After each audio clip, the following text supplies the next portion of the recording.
কোহলির না থাকা নিয়ে ক্ষোভ কমেনি রোহিতের। সিরিজ জিতে কার কথা ভারত অধিনায়কের মুখে? মুখে হাসি থাকলেও পুরো সন্তুষ্ট হতে পারছেন না রোহিত শর্মা। ক্ষোভ রয়েছে তার, যারা খেলছেন তাদের নিয়ে নয়, যারা খেলছেন না তাদের নিয়ে। এই ধরনের গুরুত্বপূর্ণ সিরিজে বিরাট কোহলির মতো ক্রিকেটারের বিশ্রাম নেওয়া মেনে নিতে পারছেন না রোহিত। কোহলির জায়গায় খেলতে নেমে বারবার ব্যর্থ রজত পতিদার, তাতে দলের সমস্যা হচ্ছে, সেই কথাই হয়তো বোঝাতে চেয়েছেন তিনি।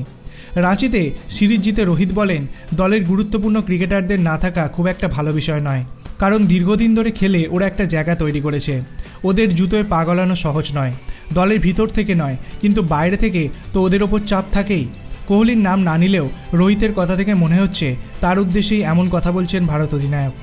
এই সিরিজে চমক দিয়েছেন ধ্রুব জুরেল, 2 ইনিংসেই ভালো ব্যাট করেছেন তিনি, উইকেটের পিছনেও ভালো দেখিয়েছেন।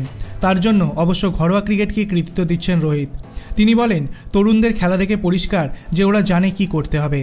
ঘরোয়া ক্রিকেট খেলে ওরা তৈরি, তাই আন্তর্জাতিক ক্রিকেটে ওদের বেশি সমস্যা হয় না। আমার আর রাহুল দ্রাবিড় স্যারের কাজ হলো ওদের বুঝিয়ে দেওয়া যে দল কি চাইছে, সেভাবে ওরা খেলে। জুরেল 2 ইনিংসে যা ব্যাট করেছে তাতে ওর প্রতিভা বোঝা যাচ্ছে। প্রথম ইনিংসে ও 90 রান না করলে আমরা আরও সমস্যায় পড়তাম, ওর জন্যই খেলায় ছিলাম। কোহলি লোকেশ রাহুলদের জুতোয় পা গলালেও নিজের কাজটা যে তরুণ ক্রিকেটাররা ভালো করছেন তা বুঝিয়ে দিয়েছেন রোহিত। অধিনায়ক বলেন, ওরা তৈরি হয়ে নেমেছে, প্রত্যেকের সামনে উজ্জ্বল কেরিয়ার রয়েছে, তবে তার জন্য পরিশ্রম করতে হবে।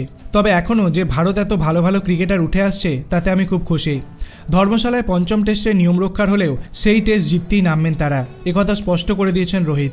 তিনি বলেন, আমরা যখনই টেস্ট খেলতে নামি জেতার কথা ভাবি, দলকে নিয়ে আমি আত্মবিশ্বাসী, আমি নিশ্চিত 5ম টেস্টেও আমরা জিতব।